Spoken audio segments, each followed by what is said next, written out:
Womanjeka everyone, Womanjeka meaning welcome. My name is Auntie Julianne and I'm an out of the Wurundjeri Woi-wurrung people, and in recognition of doing my welcome to country, I'd like to pay my respects to my elders past, present, future and any elders that were here today, and I would also like to welcome you all here today. The Wurundjeri Woi-wurrung tribe consists of three families, the Nevins, the Terricks and the Wandins, and I'm part of the Nevin family. The three families all descend from one woman called Annie Barratt, which makes us one big family. Annie Barratt is the youngest sister of William Barratt, a pioneer for Aboriginal people in the 19th century, fighting for equality and land rights. I'm here today to welcome you all to the land of my ancestors. We call the land within our tribal boundaries our country. The Kulin Nation, Kulin meaning man, is made up of 5 groups. They are the Wurundjeri Woi-wurrung, Boonwurrung, Tanarong, Wathaurong and Dja Dja Wurrung. And to give you an outline of the Wurundjeri country and the area we cover.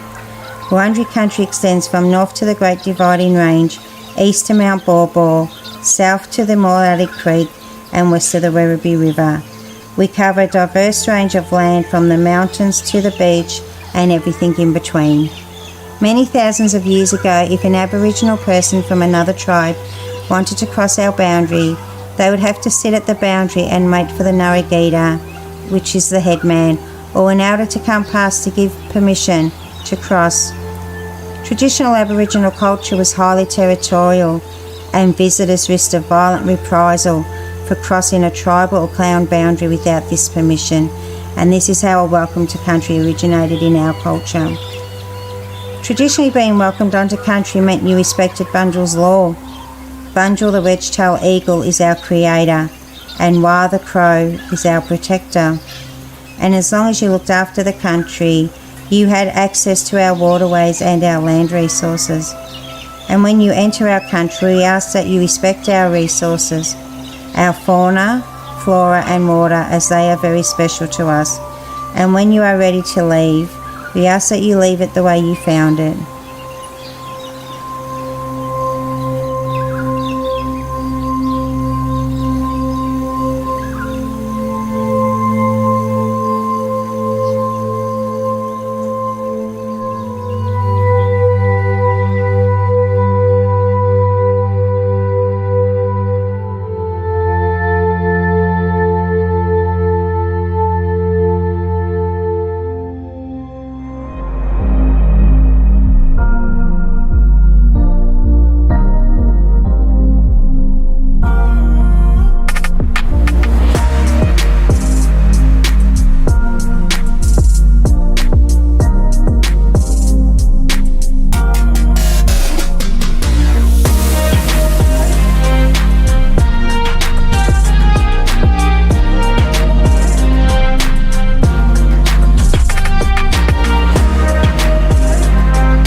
have lots of council services that support our community.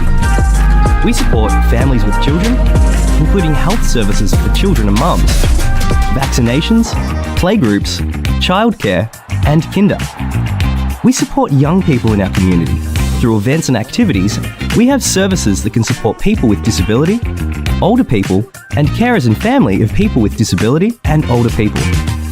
Our libraries support everyone in our community, help people learn new things, and are free to join. We support our community to have fun and be active through events and activities, sport, and recreation areas.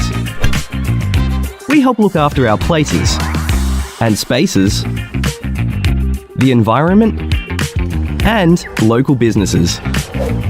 We have laws to keep people safe, to make sure buildings are safe, to make sure roads and footpaths are safe, to make sure our places and spaces are safe. We make sure everyone follows the law to keep our community safe and happy. Moonee Valley. It's a great place to live, work, and visit.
Councillor Piers Tyson, Mayor of Moonee Valley City Council. We aim to get started every second Tuesday at 6:30pm. However, sometimes there are some delays behind the scenes that we need to work through, and we appreciate your patience. You can have a look at our agenda online for all the issues that we'll be talking about tonight, and we look forward to seeing you soon. Thanks. So every second Tuesday we work through our council agenda, and what that means is working through things from procedural, day-to-day issues, financial reports, all the way up to the most important things in Moonee Valley, in Victoria or in Australia. And councillors can put up alternatives to that, can put up our staff officers' recommendation, and we can debate that and vote yes or no at the end of the day.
Welcome everyone to the Council meeting on Tuesday the 14th of May 2024, which I now declare open at 6:31 p.m. I'd like to warmly welcome members of the gallery who have joined us tonight, as well as those watching at home on the internet. As well as being live streamed on our website, the video recording of this meeting will be available on our website, so attendees in the gallery are advised that your presence may be recorded. I also ask that mobile phones be switched to silent during the meeting. Finally, a reminder to the public in the gallery that under Governance Rule 75.1, personal video and audio recordings are not allowed. On behalf of Moonee Valley City Council, I respectfully acknowledge the traditional custodians of the land on which we meet, the Wurundjeri Woiwurrung people of the Kulin Nation, and pay my respects to their spirits, ancestors, elders and community members, past, present and emerging. And we extend that respect to other Aboriginal and Torres Strait Islander people. On to item 2, apologies and leave of absence. I note that we have a full complement of councillors as well. Welcome to Councillor O'Neill for her first formal council meeting. Item 3 is confirmation of minutes. Councillors, can I please have a mover and seconder that the minutes from the council meeting held on Tuesday the 23rd of April 2024 be confirmed? That is moved Councillor Sypek, seconded Councillor Bedio. Councillor Sypek, would you like to speak to the motion? Councillor Bedio, would any other councillor like to speak to the motion? If not, Councillor Isa. Only that it says May in the motion rather than April. Yes, April, as you read. Just get governance to fix that up on the screen. Thank you. Would any other councillor like to speak to the motion? If not, I'll put that to the vote. All those in favour? That's carried unanimously. Item 4 is declarations of conflict of interest. Does any council want to flag a conflict of interest on any item on the agenda this evening? Councillor Bedio. Thanks, Mayor. I'd like to declare a material conflict of interest on agenda item 9.2 and agenda item 9.3. Thank you. Councillor Adams. Thanks, Mayor. I'll declare a material conflict of interest on 9.2 and a general conflict of interest on item 9.3. Thank you. Can I just double check something? Thank you both.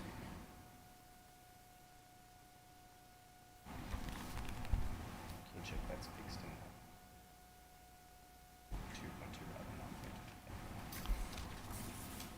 than 9.2. Are there any other conflicts? Item 5 is presentations. Councillors, do we have any presentations this evening? If not, item 6 is petitions and joint letters. Councillors, do we have any petitions or joint letters? Councillor Sharp. Thank you, Mayor. I have a petition regarding parklets in Strathmore Village. Thank you. Read that out. Please. Council has received a petition signed by 19 local residents of Strathmore. The petition requests that Council allows the parklets in Strathmore Village to remain, as they have brought many benefits to the local community. The petition highlights that the parklets have been vital to Strathmore Village as they generate revenue, are dog-friendly, create a welcoming environment for customers of neighbouring businesses, and offer an alternative outdoor space for businesses. The petition appeals to Council to save the parklets in Strathmore Village for the reasons outlined above. Thank you, Councillor Sharp.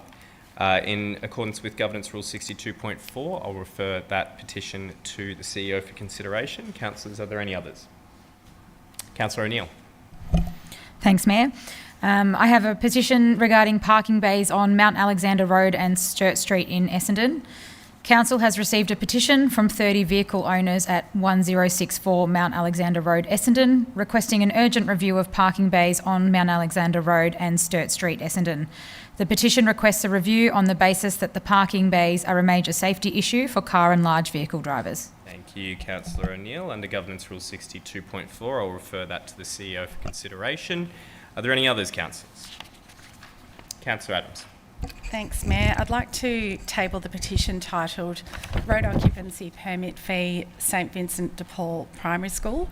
Council has received a petition from St Vincent de Paul Primary School with 1,131 signatories, including 150 from Moonee Valley residents. The petition requests a reassessment of the existing road occupancy permit fee of $105,000, $75,000 of which has been paid and $30,000 is outstanding. The fee was imposed due to the closure of the footpath during the reconstruction of a retaining wall facing Woodland Street. However, the school notes that accessibility was impacted even while Council and Vic Roads were engaged in a significant improvement project on Woodland Street.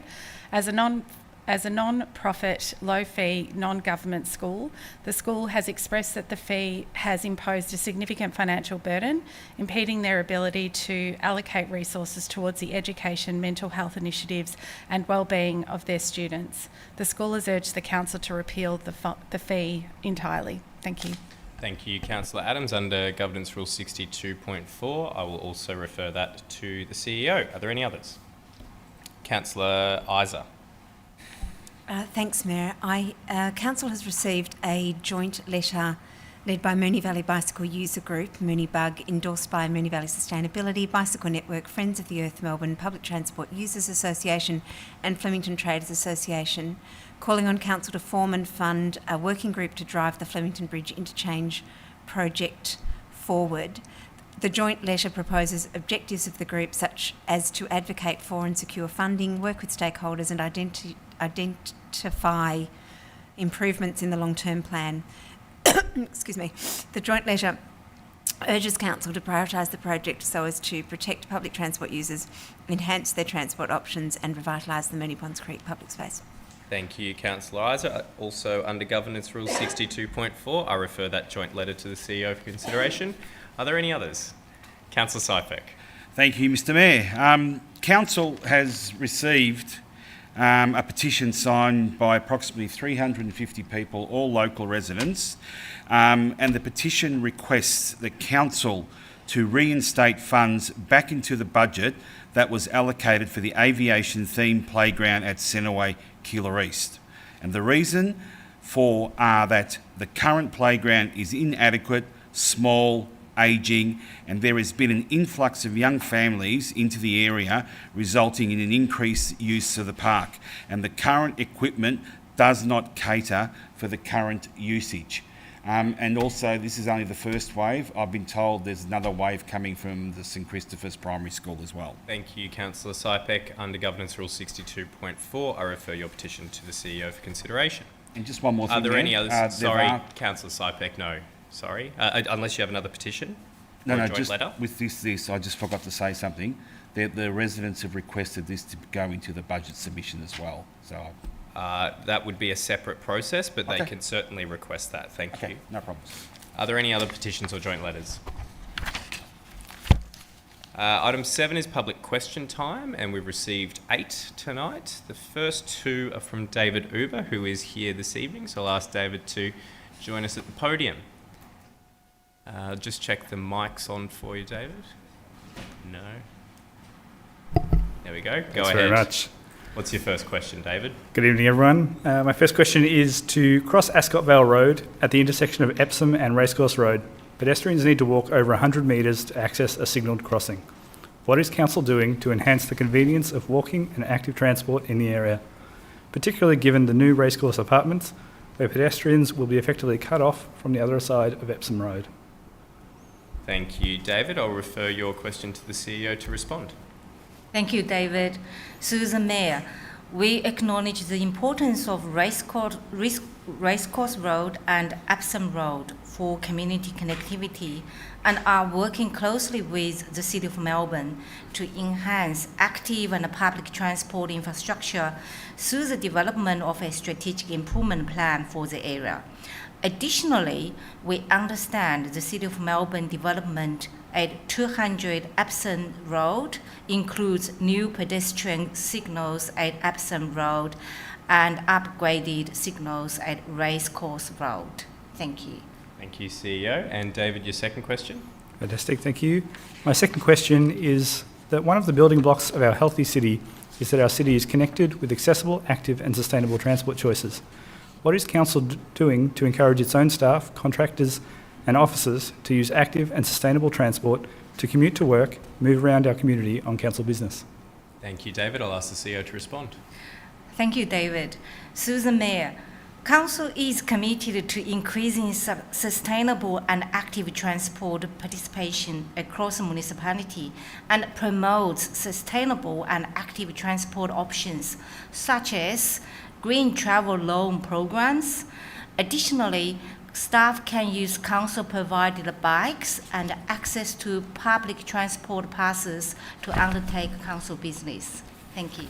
Thank you, CEO, and thank you, David. And can I compliment your excellent shirt? I'll have to get one for myself. Thank you.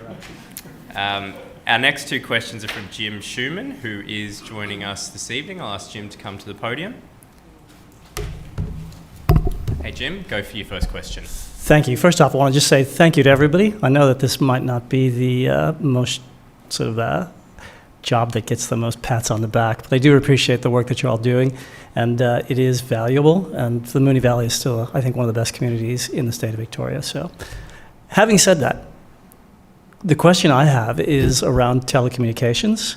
And special thanks to Councillor Adams and Councillor Sharp, who visited our community to respond to the community objections over the proposal to install a 10-story 5G tower. Sorry, Jim, we'll just get you to read your pre-submitted question, Sure. if that's all right. Thank you. Could Council be playing a larger role in restricting applications for new telco infrastructure and ensuring that the telcos adhere to their stated codes to co-locate and use existing infrastructure where possible? Can I just clarify, Jim, because I've got something different in front of me, whether the CEO in her response has got that question? No? I've got the same question as you. So, Jim, the first question I've got from you, I might read it out and maybe you can say whether this was your question or not. Council has experience delivering essential services. Why does the Council not designate sites or zones that are appropriate for telecommunication towers should the public be subject to the current flawed process that allows telcos to disrupt communities? So that was the question we had. That was it. I got a response that it was going to be paraphrased. Okay. So that's all right. Well, that's all right. Well, that's what we've prepared for, so I'll ask our CEO to respond. Thank you, Jim, and I hope my response responded to, in a way, to your original question anyway. And Susan Mayer, the telecommunications infrastructure in the municipality typically qualifies as low impact under the Telecommunications Act 1997. So it bypassing the need for planning permits. Councils only evaluate applications that aren't exempted due to not meeting no impact criteria. Council do not specify locations for towers, as placement is demand-driven and legally regulated under this Act, which is Telecommunications Act 1997. Thank you. Thank you. And your second question, Jim? Second question, I hope this one is correct as well. We'll see. The application that was submitted to Council contained false information, which was validated and verified by Council. Is there any impact to the applicants if they continue to submit falsified applications? And what will Council do for that? Thank you, Jim. We'll ask the CEO to respond. Thank you, Jim. Susan Mayer. Council officers are obliged to assess application in accordance with the relevant legislation and rules. So Council has reviewed the submitted information and determined that application it has lodged in accordance with the Planning and Environment Act. No penalties apply to Council in this case. And I do wish to add the application process, it doesn't require them to explain what other options they may have looked. Thank you. Thank you, CEO, and thank you, Jim, for your questions. Obviously, you've engaged with your ward councillors, but I'm more than happy to have a conversation with you outside of the council meeting as well.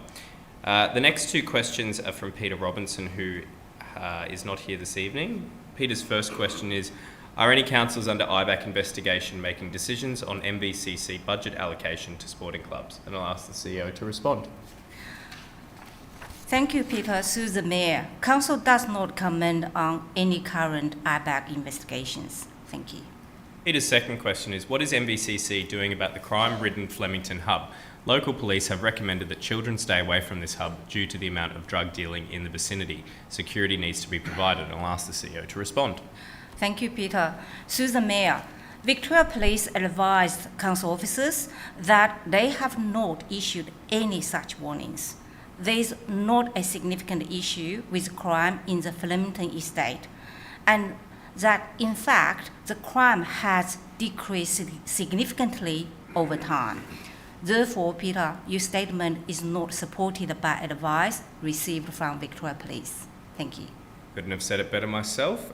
Questions 7 and 8 under Governance Rule 61.10 are deemed as like questions and have been combined, so a single answer will be responded to. So these questions are from Russell McIntosh, who is not joining us this evening. Russell's questions are, can Council give the local basketball community an update on the EOI process for a new highball stadium? Does Council accept that they have failed the basketball community once again in not delivering a location or plan for the highball priority project? And I'll ask our Director of Strategy and Planning to respond. Through you, Mayor, thank you. And thank you, Russell, for your questions. As explained previously, the potential development of a highball stadium is a very significant project for Moonee Valley, and it requires careful consideration of the various options for delivery in the context of Council's broader strategic priorities. Officers have now completed the EOI assessment, and a report to Council is scheduled for 28 May to address both the EOI outcome and an approach to support basketball facility development in the municipality. Thank you, Director, Strategy and Planning. Item 8 on the agenda is reports from delegates. Councillors, do we have any reports as delegates? Councillor Byrne. Thanks, Mayor. I just have a report as the Metropolitan Transport Forum representative. There was a meeting held this month which was attended by a lot of people. I've circulated what needs to be circulated. The highlight for me from that meeting was a presentation from Mr. Keys and Mr. Pemberton from RMIT University, which was titled Tracking the Development of Apartment Housing Activity Against Public Transport Service Provision in Melbourne, 2004 to 2022. The interesting part that I took out of that was that for a lot of areas, whilst the amount of dwellings increased and the amount of public transport places are increased, it didn't necessarily mean that the services increased. So a lot of us will remember where they've taken out seats in trams, things like that. So it's been able to increase the amount of people that can go to and from, but it hasn't necessarily increased the services. So we're still waiting a long time for our public transport. So I thought that that was really interesting and something that we can consider as a council. Thank you, Mayor. Thank you, Councillor Byrne. Are there any others? Councillor Isa. Thanks, Mayor. Last week I attended the Municipal Association of Victoria Western Region Delegates catch-up with the CEO. The topics were fairly dry, and so I have circulated a brief report to colleagues and will provide a report to governance to be included with the minutes of this meeting rather than go into detail now. Look forward to reading it. Thank you, Councillor Isa. Are there any others? If not, we move on to reports. Item 9.1 is the receipt of affirmation of office and Buckley Ward countback report. Councillors, the officer's recommendation is on the screen. Do I have a motion? Councillor Adams. Thanks, Mayor. I'll move the officer's recommendation, please. Thank you. Is there a seconder? Councillor Sypek. Councillor Adams. Thanks, Mayor. This motion is noting the affirmation of office for Councillor Jessica O'Neill and the signed Councillor Code of Conduct by Councillor Jessica O'Neill. An extraordinary vacancy occurred for Buckley Ward in Moonee Valley City Council due to the resignation of Councillor Nation on Tuesday the 26th of March 2024. The Victorian Electoral Commission conducted the countback to fill the extraordinary vacancy from the general election in October 2020. The countback was conducted online by computer at 10 a.m. on Monday, the 29th of April 2024, with Jessica O'Neill as a successful candidate. Councillor Jessica O'Neill took the affirmation of office in accordance with Section 5 of the Local Government Governance and Integrity Regulations 2020 and was sworn in as a councillor for Moonee Valley City Council at 6 p.m. Monday the 6th of May 2024 in the council chamber. Welcome, Councillor Jessica O'Neill. We're delighted to work with you for the remainder of this council term. Thank you, Councillor Adams. Councillor Sypek. Yes, thank you, Mayor, and once again, welcome Jess O'Neill to the council, and I'm sure you'll find it fulfilling for the remainder of the term, and I hope to see you very, very soon. Thank you, Councillor Sypek. Would any other councillor like to speak to the report? Councillor Sharp. As our new fellow Ward Buckley Ward councillor, with Jess and Ava, congratulations, Jess. We look forward to working with you. Buckley Ward, we think, is one of the best wards, or the best ward, so you're certainly on good ground there. And it's now the first ever female-only ward in the history of Moonee Valley. So thanks for that, Jess. And welcome, and yeah, it's going to be a good however many months we've got left. Let's do some really good things and make it great. Thank you. Thank you, Councillor Sharp. This is the only report that I will allow councillors to use first names and not titles. Would any other councillor like to speak to the motion? If not, I will put that to the vote. All those in favour? And that is carried unanimously. Welcome, Councillor O'Neill. We now move on to item 9.2, Moonee Ponds Special Rate and Charge Declaration. Councillor Adams. Thanks, Mayor. I have a material interest conflict in item 9.2.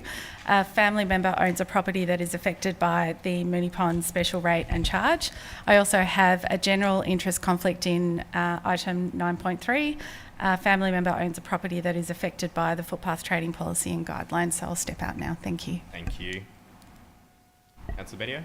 Thanks, Mayor. I'll declare a conflict in 9.2 as I a material conflict of interest in agenda item 9.2 as I own and operate a business that's located within the Moonee Ponds Activity Centre, which is subject to the special rate charge. And I'll also declare a material conflict of interest on agenda item 9.3, review of footpath trading policy and guidelines, as I own and operate a business which utilises these guidelines to operate on a footpath, to trade on a footpath. Thank you, Councillor Bedio. I'll give you a minute to leave the chamber.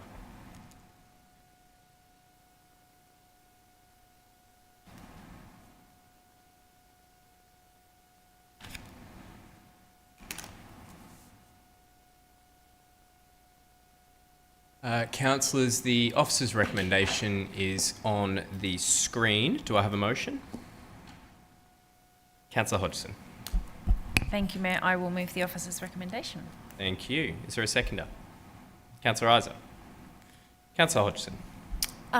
Thanks, Mayor. Look, I'm happy to move the recommendation, the officer's recommendation tonight, which is to renew the special rate and charge for Moonee Ponds and I guess reinstate the Moonee Ponds Rate Levy Association for a further 4 years. Regular viewers might recall that we ran a process last year to renew special rates and charge for a few other districts, Newdrey, Racecourse and Union Road. So this is a very similar process, and a lot of the changes that we made to the agreement in those areas we're also using here. You'll see on the attachment, the consultant report, we did get a bit of outside advice on those changes that were made to the other traders associations, and the advice came back that those were good changes, that they were going to strengthen governance and reporting and improve the way that those traders associations, respond and are accountable to their members and to council. So it's good that those are carried over here into the Moonee Ponds area. The other difference is that this is a renewal for 4 years rather than 5, and that's to bring it into sync with those other traders associations. We did also, through this process, commission some direct phone contact to try and increase the amount of engagement and responses that we got. That was successful in increasing the response rate, but it was still only a 9% response rate. It's really hard when we get a low response rate to sort of extrapolate out exactly what all of the non-responses might mean. I think, we couldn't say with certainty a blanket statement that all those people who didn't respond are fine with the special rate and charge, but statutorily we would have to not renew the charge if 50% of all people who received the notice and were eligible to comment said no. We've only had 6% of people who received the note come back and say no, they don't want the rate renewed. The rate itself does provide a really great benefit to, in my opinion, to the people who pay it and to the community at large, because it allows a bit of a marketing budget, which I think is much better spent by a member traders association than by council. I think that the traders, when they get together, have new and better ideas and can spend that money in ways that, if the money were managed by council, wouldn't necessarily be possible. It's one of those ground up activities that I think is much more effective than a top down approach that I think if council were delivering that service. So I'm fully supportive of the idea of renewing this special rate and charge. Another one of the attachments is the new business plan for the Traders Association, which is a really great read, and I look forward to working with the Traders Association to help deliver a renewed and revitalised Moonee Ponds Activity Centre. Thank you, Councillor Hodgson. Councillor Isa. Thanks, Mayor. Look, I'll just add a few words about Moonee Ponds more generally. Moonee Ponds is our headline shopping precinct, and it's been our centre of retail, economic and entertainment activity. And it's currently undergoing real growth and change. This is partly due to a new mix of younger apartment dwellers shifting the tempo. More than 25% of Moonee Ponds residents are currently between the ages of 20 and 35. So there's this kind of subsonic pulse in Mopo, making it more diverse, a little bit edgier, and increasing the demand for social options and entertainment. Moonee Ponds is a transport hub just 20 minutes from the CBD, surrounded by a park, a pool, a theatre, a race course. There is a lot going on in Moonee Ponds. And the Traders Association is a critical stakeholder in the further improvement of this area. And so the special rate and charge that funds the Traders Association work is a key part of this. Recently, through the funds collected via this special rate, the Association developed a visionary plan for glamming up the precinct. And council and traders now have some real opportunities to design creative and vibrant public spaces, like a piazza on the Pratt Street car park, laneways filled with music and dining, public art, green spaces, and not to forget the dogs of Mopo, potentially a dog park. As mentioned by Councillor Hodgson, although the response to the consultation for this special rate and charge was again very small, considerable efforts were made to phone and speak with traders and encourage feedback. Councillors and council officers in our EcoDev team continue to work closely with Moonee Ponds Traders Association, and we look forward to continuing this work for the benefit of all residents, visitors, business owners and employees in Moonee Ponds. Thank you, Councillor Isa. Would any other councillor like to speak to the motion? Councillor Byrne.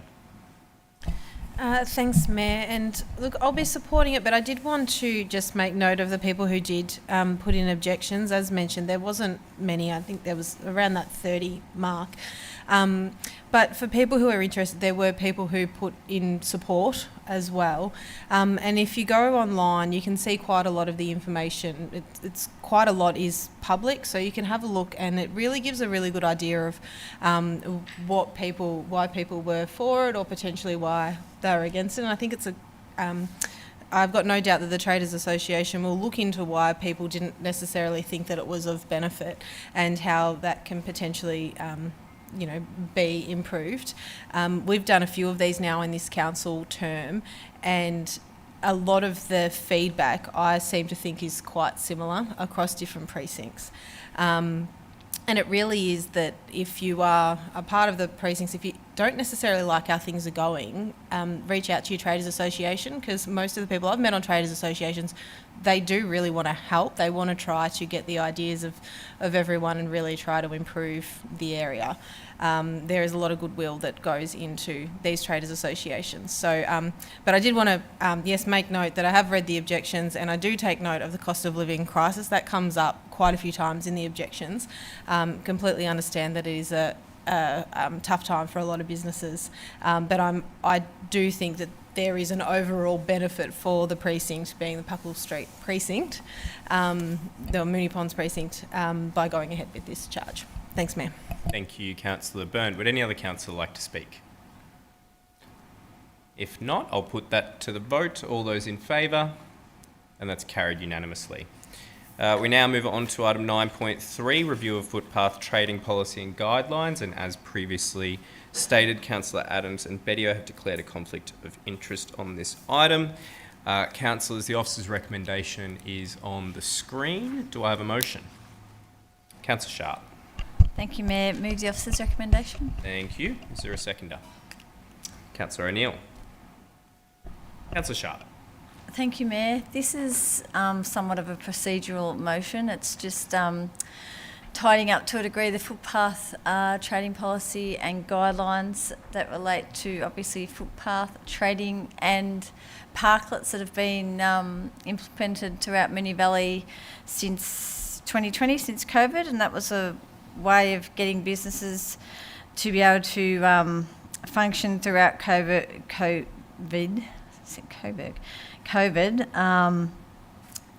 with outdoor dining spaces and the like. So happy to support the officer's recommendation and look forward to seeing our businesses progress. Thank you. Thank you, Councillor Sharp. Councillor O'Neill.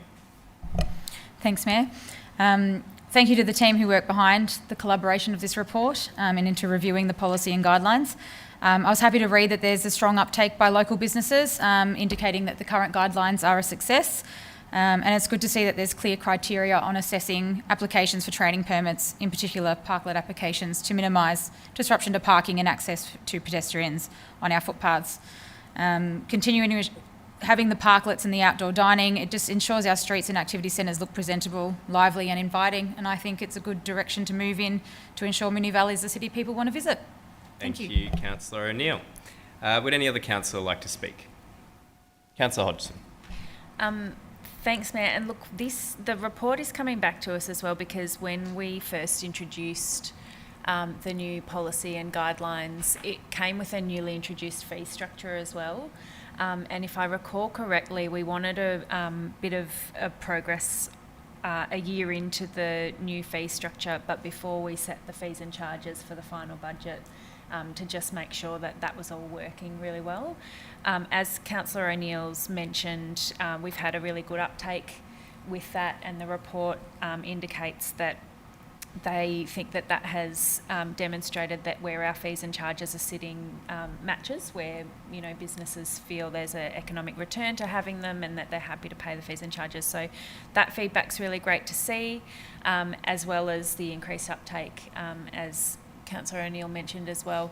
And the revision in the guidelines, the main change I think is around where car parking occupancy rates are measured at more than 85%, and where those, where you drive past and you see that sort of thriving area is often in those precincts that would hit that 85% occupancy threshold, and that in the guidelines as they were might mean that parklets couldn't necessarily be considered there. Whereas the revised guidelines allow a case-by-case review, so that in some of those, busy precincts where there might be otherwise an economic benefit to the precinct to having those, live thriving spaces, there is still the opportunity. So I think overall a really positive and successful policy change, and happy to endorse the recommendation to note those changes.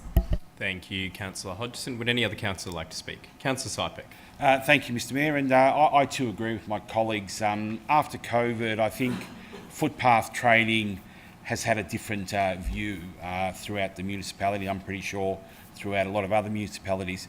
Footpath trading is an essential part of some traders' businesses, and I'm looking forward for this footpath trading to keep expanding, keep modifying, as the demand for that kind of enterprise increases with the increasing population, like in some certain areas, like where we've got the towers. There's going to be always extra space to accommodate for extra residents that are coming into Moonee Valley. So thank you, Mr Mayor. Thank you, Councillor Sypek. Would any other councillor like to speak? Councillor Byrne. Thanks, Mayor. I will, and I'd just like to thank the officers for working through this, and also business owners and residents that have been patient whilst they know that we've been working through this. Parklets have been very loved by lots of people, but not necessarily by everyone. And I think that we've found a really nice balance where we've landed with this, as Councillor Hodgson said, this 85% number. I think there was at times where people were like, well, it must be at 85%. And it was actually, my understanding is really quite hard to work out. Well, is it 85% at lunchtime, over the 24-hour period, over a 12-hour period, over a peak period? Is it a lunch peak period or a dinner peak period? There were so many different things to consider when a particular street shop was area, and how big the area was hitting that 85%. So I think that it makes a lot of sense that whilst we're looking at that 85%, it's not a hard and fast rule, and that it will take into account whether or not the parklet can stay or go, and the voices around it. And there's also some clarity just around when you're eligible for a parklet, and that you won't necessarily, just because you apply, automatically get it. We were very forthcoming with parklets over the COVID time, and now we've got some really good guidelines in place. But again, it's all just depends on the area, and their guidelines have a good pathway through. Thank you. Thank you, Councillor Byrne. Would any other councillor like to speak? If not, I'll put that to the vote. All those in favour? That's carried unanimously. Item 9.4 is response to notice of motion number 2023/31. We'll ask our two councillors to rejoin us. If one of our officers could get them, thank you.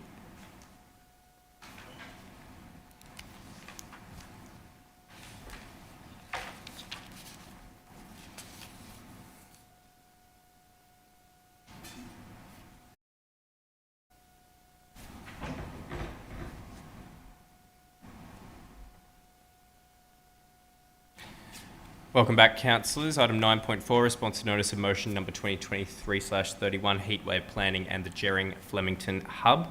The officer's recommendation is on the screen. Do I have a motion? Councillor Isa. Thanks, Mayor. I'll move the officer's recommendation. Thank you. Is there a seconder? Councillor Hodgson. Councillor Isa. Thanks, Mayor. Look, this is an issue that we've started working on, and we're going to continue that work, I imagine, through until the next summer and then beyond that. Obviously, with the onset of some accelerating climate change, we're experiencing increasingly hot days. At the moment, we currently average 11 days of 35 degrees or higher, but by 2050, that's expected to increase to an average of 16 days a year greater than 35 degrees. I just went back and got a few stats about temperatures. It's sort of a reminder of all of those heat waves that we've had in the past. There was, of course, the terrible heat wave of 2009, but then in 2013, in March, we had a 10-day heat wave. In 2014, we had 4 consecutive days of temperatures exceeding 41 degrees. More recently, though, January in 22, we had the hottest, we had 17 days above 30 degrees in January 2022, and the last time that it happened was 1974. We also had a run of 37 days above 30 degrees. In January, the nights averaged above 18 degrees, which was the warmest average. And then in March just gone, in 2024, we had the driest March on record with less than 3 millimetres of rain. So obviously heat is becoming an increasing issue, and that brings with it some real health-related concerns. These statistics are often used, it won't be new to anyone, but in the 2009 heatwave, our health services experienced an increase of 46% of ambulance call-outs and a 12% increase in emergency department presentations, and there were at that time 374 heat-related deaths. In January 2014, there were 167 heat-related deaths. So heat is an increasing health issue for our community, and one of the questions that we've had as a council that's been put to us by our community is to really understand what our role as a council is in providing cool spaces and cool refuges on days of extreme and severe heat to help prevent against these heat-related health impacts.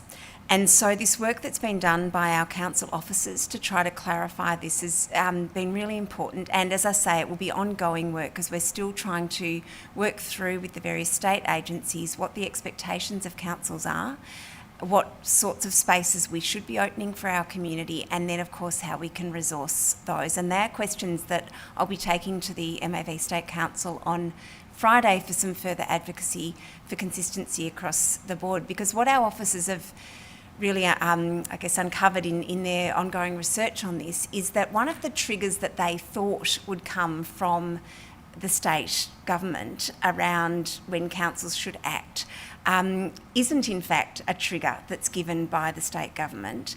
It's actually falls to councils to really we understand our community, and it really falls on us to respond when the Bureau of Meteorology forecasts severe heat. And we were under the impression that we would be given some kind of trigger or indicator that we should be acting. So that clarification has been really important, but we're probably not sure whether the communication of that has been terribly consistent over the whole of the local government sector. So between now and summer, when we can obviously expect some more hot weather, our officers will be doing some further work to look at our communications with our community about those days of severe and extreme heat, and look at how we are going to respond if there are forecasts of weather such as we experienced over the Labor Day weekend most recently. And one of the things that officers have reflected on following that Labor Day weekend was that while our libraries were in fact closed on the Monday, that it could have been a response of council to in fact have our libraries open on the Monday. That would have, though, incurred costs to council. So it's, as I say, an ongoing question of when do we open up particular buildings like our libraries, and how do we resource that? So this Councillor Isa, your time has expired. I will finish there then and hope that our colleagues support this. Thank you. Councillor Hodgson. Thanks, Mayor. Look, it's a really great report, and I thank officers for it. And one of the things that I think is, good to see is that it refers always to that this is an ongoing process. So we're looking at the report as a point in time now of where we're up to, and that further investigation is ongoing. The original notice of motion came because we'd built a wonderful community facility in the Jering Flemington hub, and we wanted to make sure that it was doing everything, and council was doing everything it could to maximise the use and the benefit to community of that facility. We have lots of in the environment that we're in and the climate emergency that we're in, we know that these days of extreme heat will increase in frequency, and the need to keep our community safe and well is something that we always want to be responding to. But yes, there is a resource cost, and understanding the different roles within state government and our health services and what council can provide, I think is really important. And then understanding how we manage that and the resource impact, because we have, not just the Jerry and Flemington hub and hopefully more community hubs into the future, but we also have our leisure centres and we have our libraries and many other community facilities that could provide some respite from heat for members of our community who need it. So I think it's a great report. I'm happy to see how we're learning and improving, and to know that with our the way that Council is responding to emergency circumstances, including extreme heat waves, that we will continue to work and improve and understand our response in the future. Thank you, Councillor Hodgson. Would any other councillor like to speak? Councillor Byrne. Thanks, Mayor. I don't want to miss an opportunity to advocate for our libraries to be open for longer hours. I think that here is yet another reason why our libraries can. We spend so much money on some of our big infrastructure projects, whether it's the Jering Hub, whether it's our libraries, whether it's just our other community hubs. And the infrastructure cost is one thing, but I also understand the ongoing cost of opening the doors. But I think that it is money well spent, and I'm looking forward to seeing the continuous improvement. The stats that Councillor Isa mentioned, I love a few stats, so you can, the more the merrier, Councillor Isa. I quite enjoyed them. But it would be very interesting to see, how far people would be willing to travel, for instance, in the time of heat. Because I remember, we've had, obviously, hot weather days, heat waves and whatnot forever, and it used to just be go to the movies, go to a shopping centre, whereas, do people necessarily want to travel so far anymore? Who knows? We've also got an ageing population. Do people want to get on public transport to be able to go to certain places? So I think some of the data that will come back in the continuous feedback will really help guide what will be the best way. And I also thought that it was really interesting in the report. It made note of how the officers shared certain things on social media to make warning of heat waves. And it also will also be interesting to see whether that was actually hitting where we needed it to hit.